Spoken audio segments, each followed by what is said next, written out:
the head. It is suspected that she was on her way home from work, and suspicions are that the assailant could have been riding in the car with her at the time of the incident. Residents reported hearing the sound of 2 gunshots shortly after seeing the deceased's car pass by. One resident, who described the sound as a blown-out tire, thought nothing of it until ambulance sirens were heard shortly afterward. I see the car parked there for the longest while. Then I heard the fingers. I said maybe it could be a tire that burst a tire. You understand? So it's when I heard the ambulance coming, I went outside and then I saw the girl shot in my head. Keziah Wilson has been described as a pleasant person who was kind to her neighbors. She had been living in the area for about a year with her boyfriend and was the mother of an 11-year-old girl. Her boyfriend was too distraught to speak with our news team, but a neighbor informed us that the deceased was not known to be involved in any problems with anyone. Nice person. She's a nurse. She's a very nice person. I don't know her to be a troublemaker or get involved in people's business. Or we surprised. I'm surprised. You know, we there and I heard the gunshots go off, but I never thought it was her. Speculation is rife that the deadly shooting could have been a random attack. At the time of the incident, crime scene investigators were combing the area in search of clues that could lead to a break in the case. Police investigations are ongoing. Reporting for the Hot 7 TV News, I am Eldris Chow. Thank you, Eldris. Eldris and our news editor, Sherry Ann Gallard-Williams, were on the scene very early yesterday morning. That incident happened in moments before 9 a.m. The victim, Nurse Wilson, she had just ended a 12-hour shift at the OKU hospital.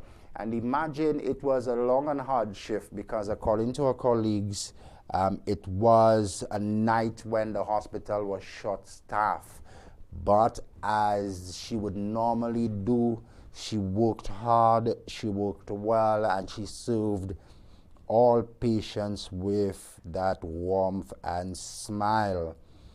When she checked out of work on that morning, her colleagues at OKEU had no idea that she would be returning the victim of a shooting incident.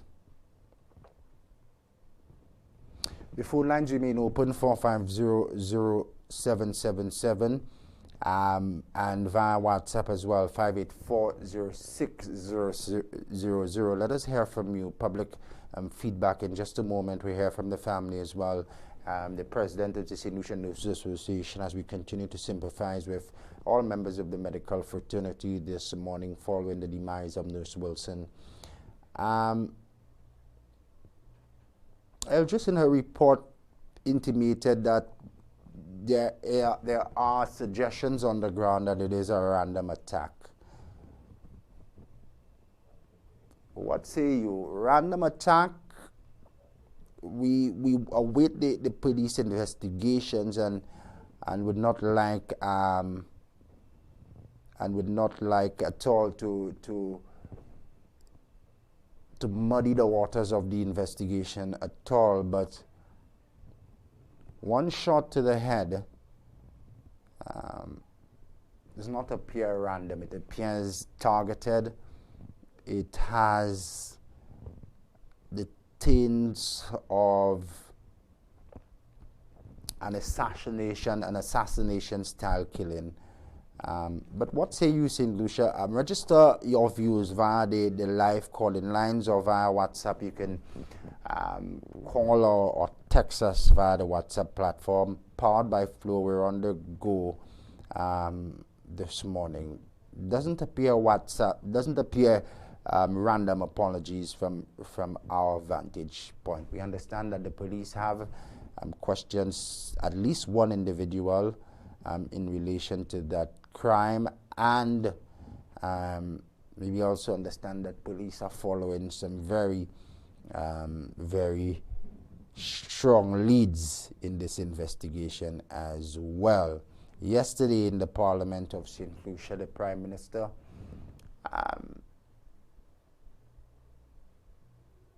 addressing the issue in addressing the issue, said he would like to express condolences, and he also labeled the incident as a suspicious killing. The Minister for Health and the healthcare sector has been sent into mourning following this incident. The Minister of Health, Moses Jean-Baptiste, has also been responding. Kareem Nelson spoke to him on the sidelines of yesterday's Parliament session. Health Minister Moses Jean-Baptiste was lost for words when he learned of the horrifying killing of nurse Keziah Wilson. The healthcare practitioner has been described as an affable character by her peers, and they are shocked that her life ended in such a heinous manner. The health minister, who was visibly rocked by the nurse's passing, expressed that the entire medical fraternity mourns the loss of their colleague. Jean-Baptiste hopes that the police could bring about swift justice to this case. Obviously, I would need to make a few calls immediately to find out, to get some more information. But this is very sad, very, very, very sad. Again, the violence which is being brought onto the people of this country in various communities, in various areas is very sad. And let us look forward to let us hope the police can get to the bottom of this reported homicide at this time. But there's not much I can say since I'm just getting this news.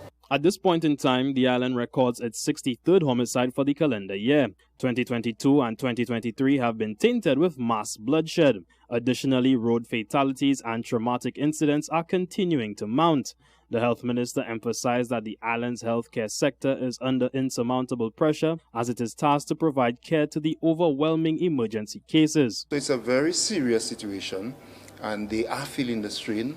Just recently, the OKE hospital had to publish an appeal to the public to cause there to be less violence so that the strain on the hospital services can be lessened. So this is a very serious problem for the hospitals also. And of course, yes, it continues to strain our services, and medical care is diverted from regular care to emergencies. When you have emergencies, you can well imagine almost all hands have to be on deck. Reporting for the Hot 7 TV News, I am Kareem Nelson.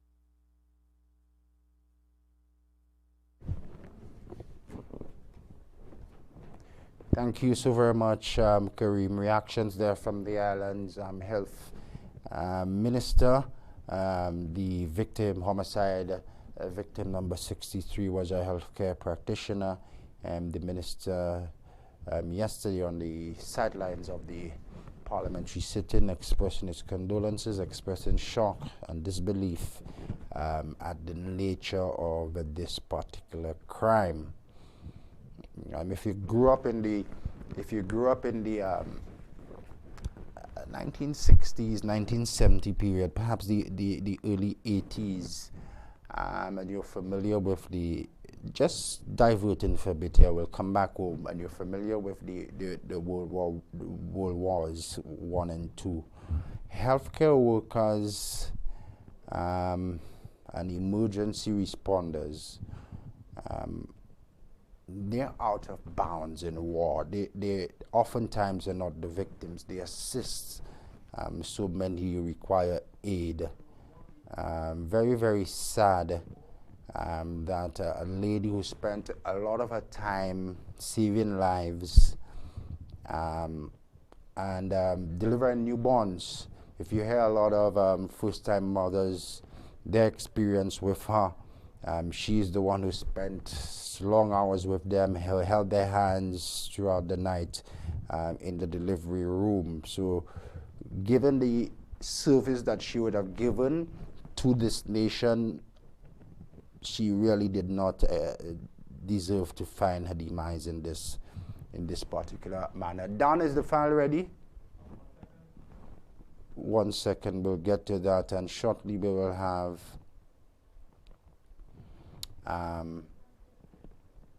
responses from the family as well, the opportunity to join the discussion. Where do we start? If you didn't know, just last week we had a counselor on this program, Good Morning St. Lucia, who is incidentally a family member of Nurse Wilson. And the counselor last week was speaking to us and the nation about trauma and the impact of trauma post-violent crimes.